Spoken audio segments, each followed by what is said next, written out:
You noble diggers, all stand up now. Welcome, comrade. Never forget the forms. Hello, my friends, and welcome to my channel. Today we're going to be doing some housekeeping and a response to a question from a viewer named Antibliss. The housekeeping, I have done this movie thing. I know that's a field from regular viewership. You're raving fans. You want what I produce, obviously. But it has produced fruits. Not the fruits I was hoping, sour too, but it did what I wanted. It hacks the algorithm and brings people to other main videos. Unfortunately, the movie I chose attracted chuds, and so I gotta think of more left-wing movies. Tough. I think I got a recommendation from a commenter that I do Dr. Strangelove, which is a great recommendation. And then I was thinking I would do some other old movies that I've, still thinking about. I think Alien would be a really good one because of men usually don't understand the gendered sexual assault connotations within the movie Alien. But we'll see. But I think it's a good idea that these clips of movies will bring you to this talk thing, and it penetrates the algorithm sneakily. But anyways, Antibliss. Antibliss asked two questions. One much more interesting than the other. I'm sorry, and we'll just do them one at a time. I won't tell you what they are before we start. But the first question was, does Plato's Republic really suck that much? And he said that he had a copy and that he highlighted a lot of it. And, that's tough to hear because, yeah, it does suck that much.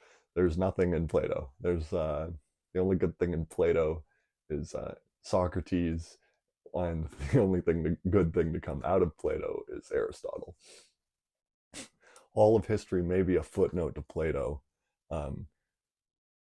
but the footnote matters more than Plato.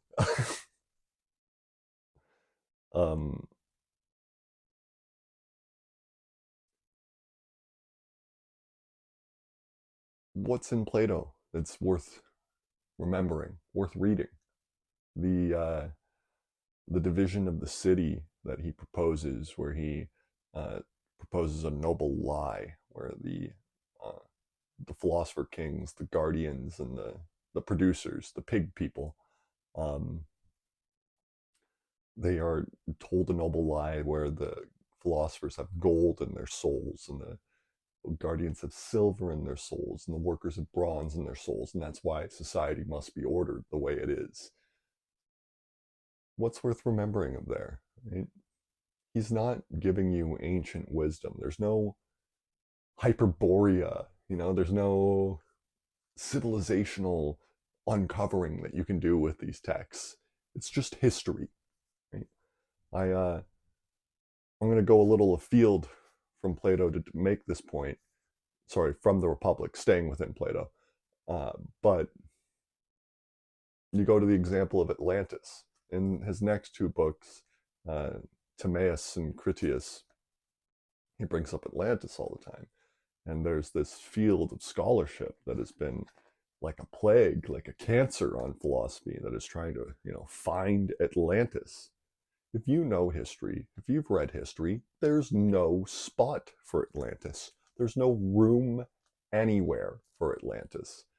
I know all of history stretching back to Africa. I can trace every people's. Where does Atlantis even fit? Plato's, he's a caveman.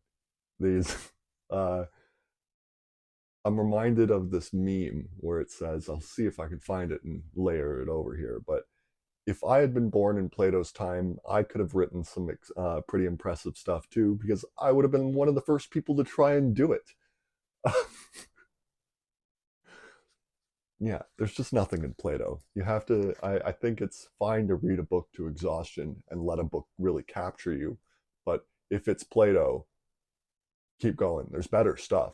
I've read books uh, so many times that they fall apart at the seams. I read Being and Nothingness by Jean-Paul Sartre 30 plus times until it fell apart. I read Thousand Plateaus by Gilles Deleuze and Felix Guattari uh, 30 plus times until it fell apart in my hands.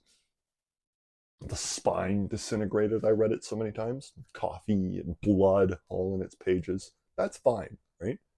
You should make sacrifices to the book and read it so many times that it burns into your brain. That's good.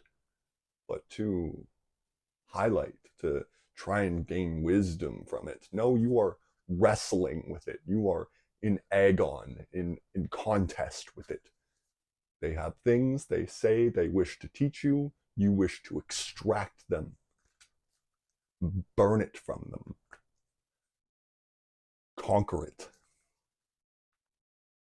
And that leads me to our much better question. He says, oh, let's see if I can get it right. If free will wins all the time, why wouldn't we want free will? Like, why not use free will? Why not accede to free will? That's an interesting question.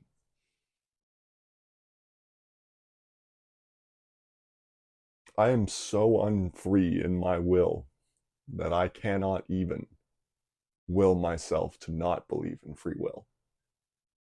I am so caught in the hallucinations of the language, of the time, of the ideology, of the religious implications of our accidental, incidental anthropology, genealogy. I'm completely beholden to a conception of free will. I think there is no such thing as free will. That's what I've arrived at rationally, that there's fate. This is all determined. It's just going to happen. But I believe I'm making choices in here. There's nothing I can do about that. There's nothing I can do about it. It's an inassailable wall. It has no respect for logical rules of argumentation. Uh, I talked about a long time ago about Freud's civilization and its discontents, that he says the mind is like the city of Rome at all stages of development as one, layered over each other, translucent. You can see them all at once. Free will, you can do it, work hard, dig in. That's maybe the first temple out there. It's, if not the first, it's second or third. It is so deeply ingrained, there's nothing I can do about it. And so I'm gonna say, and that's my radical honesty position, because I believe there's no free will. I say there's no free will. I think there's no free will, but in my heart of hearts, right, there's always some justification I can come towards, right? There's always something that says you must, you have to, you can.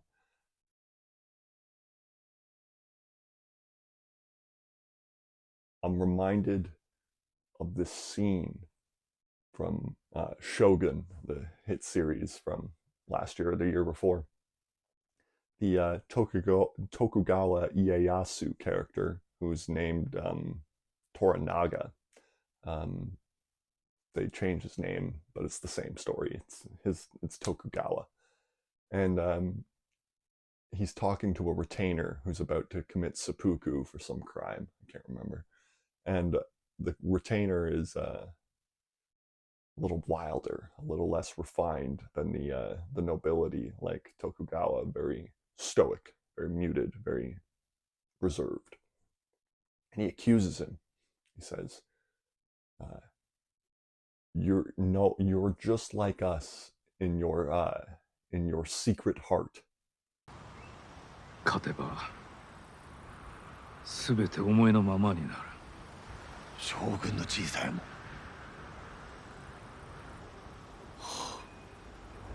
それが殿のかねてよりの望みであったのでございまするな。胸の奥に秘めたお心は殿も他の者とさほど変わりませぬな。本当のことを語ってくだされ。墓場まで持ってまいりまするゆえ。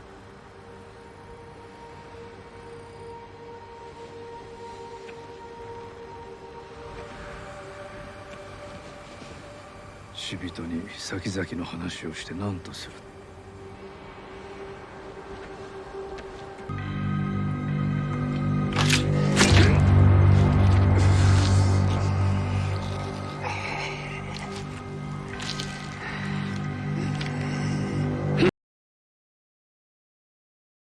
You've always wanted to be Shogun. So I've said I don't want this leadership thing. I'm going to retire. I promised that. I stand by it. That if this project ever gets off the ground and that the online left starts doing what I've said must be done, which is to put a mayor in London, Sydney, and Toronto, have the Commonwealth join America, and then turn around and bargain with the rest of the world in good faith to stop climate collapse.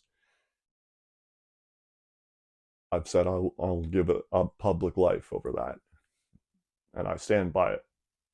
But to say I don't want it, come on, right? I'm sitting here trying to change history. I worshipped Napoleon from the time I was able to read. I believe I know better than you. I believe I should be your leader. And that this is just a move, a chess piece on the board that allows me to greater assert my moral superiority over it, and would only serve my legend to give it up. And the best rulers in history give it up: Cincinnatus, Diocletian. Giving it up is the test. And so to give it up before you touch it, it's an advancement. That's my free will conclusion and contribution to the field of governance, should it take place. So through all that radical honesty, you can see, men are sinners. Men are wicked, wicked beings. Not at home. Pierre's not there. I can say these things, but you shouldn't believe them. You shouldn't take them to heart. You should only believe them insofar as you can build the case within your own mind. So, back to the original question. Why wouldn't free will be better? Because it's been proven not to be. Do you think the nobility that had just conquered the world and enslaved it really believed they were Christians? Do you think the capitalists ever really believed in the free markets? In their heart of hearts, in their secret heart, in the mask they never showed anyone, they believed it was them, and they believed it was for them, about them. Because men are wicked, but the lie is important. Story is important. It frames how the performance must be done. So even though I doubt very seriously that any of the Roman nobility believed in Christianity, it was necessary for their civilizational assertion over the Germans.